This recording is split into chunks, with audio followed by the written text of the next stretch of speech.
जानते ही थे अल्पकाल में क्या आई, विद्या पहले ही से थी उनके पास, लेकिन लीला है। अल्पकाल विद्या सब आई,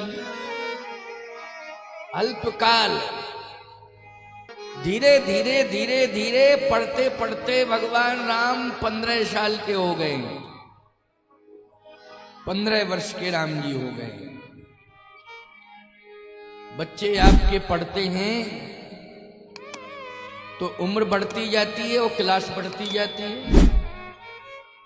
भगवान राम भी पढ़ते पढ़ते 15 वर्ष के हो गए। 15 वर्ष के राम विश्वामित्र जी महाराज के कान में ये आवाज गूंज रही थी कि चिंता में ही पड़े रहोगे कि परमात्मा की शरण भी लोगे।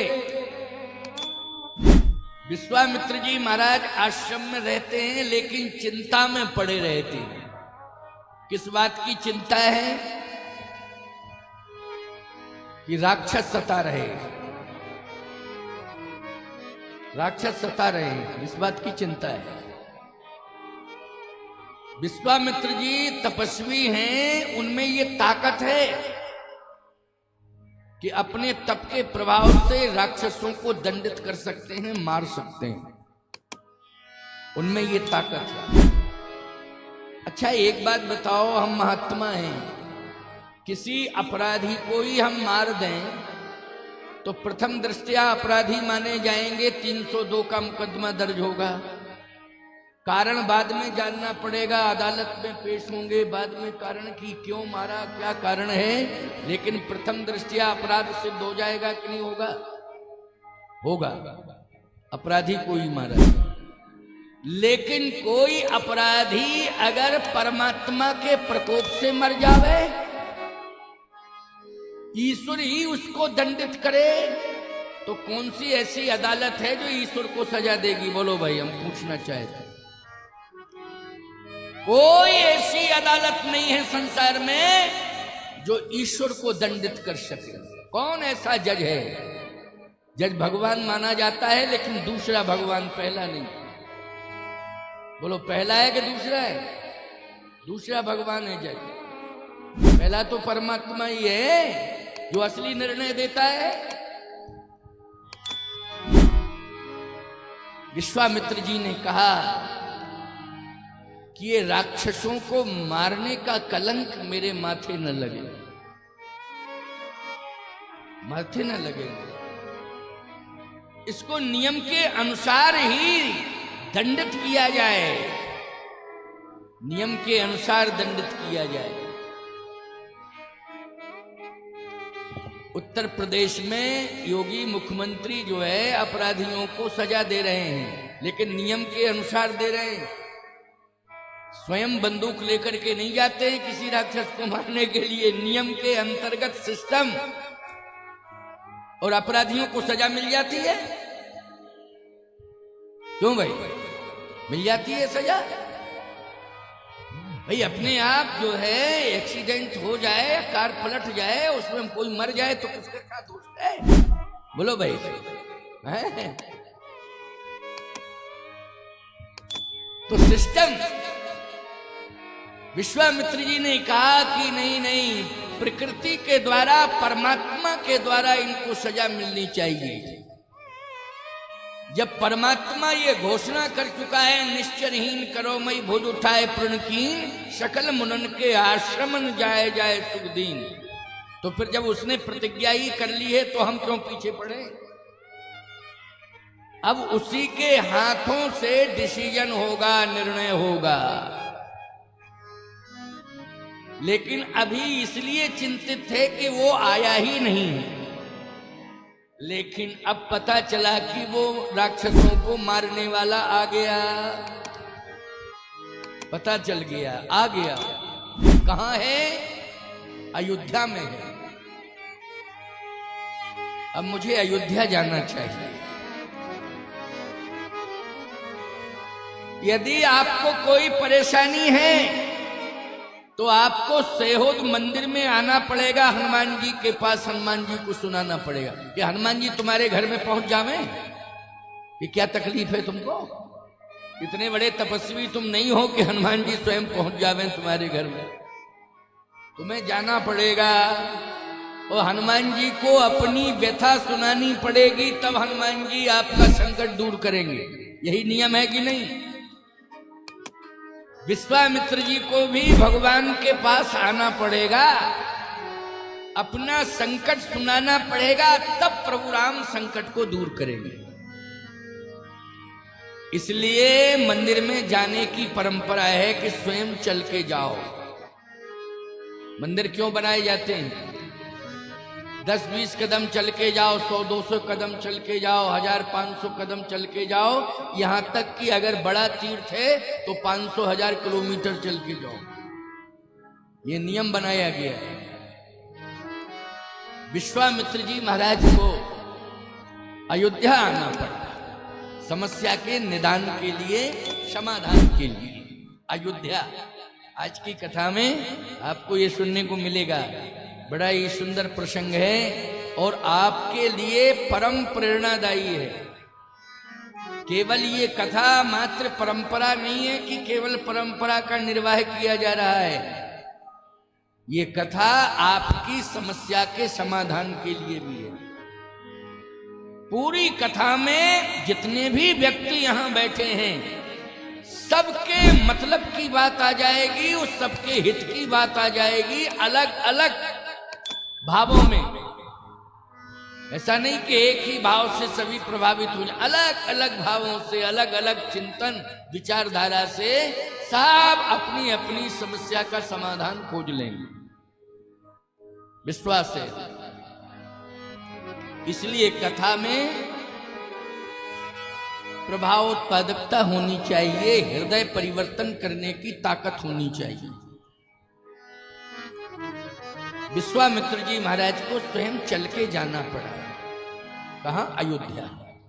प्रभु राम 15 वर्ष के हो चुके हैं। गाधी तनय मन चिंता व्यापी, गाधी तनय मन चिंता व्यापी, गाधी तनय मन चिंता व्यापी, गाधी तनय मन चिंता व्यापी, हरि बिन मरहि न निश्चर पापी, हरि बिन मरहि न निश्चर पापी, हरि बिन मरहि न निश्चर पापी, हरि बिन मरहि न निश्चर पापी, तब मुनिवर मन कीन विचारा, तब मुनिवर मन कीन विचारा, तब मुनिवर मन कीन विचारा, तब मुनिवर मन कीन विचारा, प्रभु अवतरे हरण मही भारा, प्रभु अवतरे हरण मही भारा, प्रभु अवतरे हरण मही भारा, प्रभु अवतरे हरण मही भारा, प्रभु अवतरे हरण मही भारा। हरण मही भारा यानी पृथ्वी का भार उतारने के लिए, हल्का करने के लिए भगवान का अवतार हो चुका है। अयोध्या में हुआ है, इसलिए अब मुझे अयोध्या जाना चाहिए। रहते थे गंगा के तट पर, लेकिन सरयू के तट पर अयोध्या बसी है, इसलिए आज अयोध्या आ रहे हैं। कभी भी मंदिर में जाओ तो सम्मान पाने के भाव से मत जाना, भगवान को पाने के भाव से जाना। महात्मा के पास भी जाओ तो भगवान को पाने के भाव से जाना चाहिए कि संत आशीर्वाद देंगे तो भगवत प्राप्ति होगी। कथा में भी आओ तो भगवान को पाने के भाव से आना चाहिए। विश्वामित्र जी महाराज सम्मान को त्याग के जा रहे हैं, सम्मान को त्याग के जा रहे हैं। देखो भाई, चाहे जितनी प्रतिष्ठा तुम्हारे साथ जुड़ी हो, हमारे साथ जुड़ी हो, महाराज के साथ, किसी के साथ जुड़ी हो, लेकिन जब हम भगवान के सामने जाते हैं तो सारी प्रतिष्ठा उनके चरणों में समर्पित कर देते हैं, साष्टांग हो जाते हैं। यानी हमारी साष्टांग का मतलब यही है कि हमारा सम्मान आपके चरणों में समर्पित है। हम धूल धूर्षित हैं, हम क्या हैं? हम हैं धूल, और आपके चरण हैं फूल कमल। हम पड़े हैं आपके चरणों में, इसलिए तो प्रणाम किया जाता है। तो विश्वामित्र जी महाराज ने भी अपने सम्मान को रख दिया। तब मुनिवर मन कीन विचारा, ओ प्रभु अवतरऊ हरण मही भारा। महामुनि से मुनिवर हो गए, यानी महा वाला शब्द अलग कर दिया। लेकिन जब अयोध्या पहुंचे तो मुनिवर भी नहीं रहे। मुनियागमना सुना जब राजा, मिलन गयौल विप्र समाज। अयोध्या पहुंचे तो मुनिवर बन के नहीं प्रवेश किया, केवल मुनि आए हैं। लेकिन भगवान तो मुनि से भी नहीं मिल रहे। क्यों? मुनि आया है मेरे पास। इसका मतलब है, अरे तुम लोग मुनि मानो, लेकिन भगवान तो भगवान होते हैं।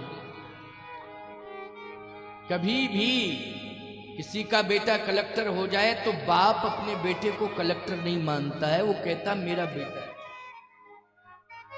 सारा जिला मानता है ये कलेक्टर है। बैठ जाओ, अभी बाद में जाना, सभी लोग अब बाद में आएंगे, आप बैठिए, कथा सुनिए, यहीं पर चढ़ा दो, ये प्रसाद का स्थान सुनिश्चित है, और बाद में फिर सभी को आने की अनुमति भी मिलेगी। और जो भी सामान आप लाएं या फल लाएं या कुछ भी लाएं, प्रसाद आदि, उसको वहीं रखें। और कोई वॉलंटियर अगर वहां बैठ जाए तो बहुत ही निवेदन के साथ ये कह दे कि आप लोग बैठिए, है ना। तो आइए सुनिए। कभी भी बाप अपने बेटे को कलेक्टर नहीं मानता है, वो यही कहता है मेरा बेटा है, क्योंकि वो बाप, उसकी भावना वही रहेगी। ऐसे ही परमात्मा, हम बेटे हैं, सब उसकी संतान है। वो क्या मानेगा हमको? मंडलेश्वर, महामंडलेश्वर, जगत गुरु, ये तो दुनिया मानेगी। वो तो यही कहेगा कि मेरा बेटा आया है मेरे पास, है? मेरा बेटा आया है मेरे पास में। इसलिए भगवान के सामने कभी किसी को सम्मान लेकर जाना ही नहीं चाहिए। हाँ, ज्यादा से ज्यादा सामान लेकर जाओ, है ना, सामान लेकर के जाओ, लेकिन समझ में सामान कम लाते हो, सम्मान ज्यादा लेके जाते हो, हैं? हमको लड्डू दे दो, पेड़ा दे दो, ये नहीं दिया, वो नहीं दिया। हमने सुना आज बहुत प्रसाद बटा है, हमको दो, 1-8 किलो तो दो महाराज, सब घर में बांटेंगे पूरा। हैं? बड़ी परेशानी है साहब। सामान लेकर के जाओ, चरणों में चढ़ा दो, आश्रम की सेवा में काम आएगा, लेकिन सम्मान को दूर रख दो। विश्वामित्र जी महाराज मुनि बन के प्रवेश कर रहे हैं, तो मुनि, ये तो दशरथ जी ने मुनि माना है कि मुनि आए।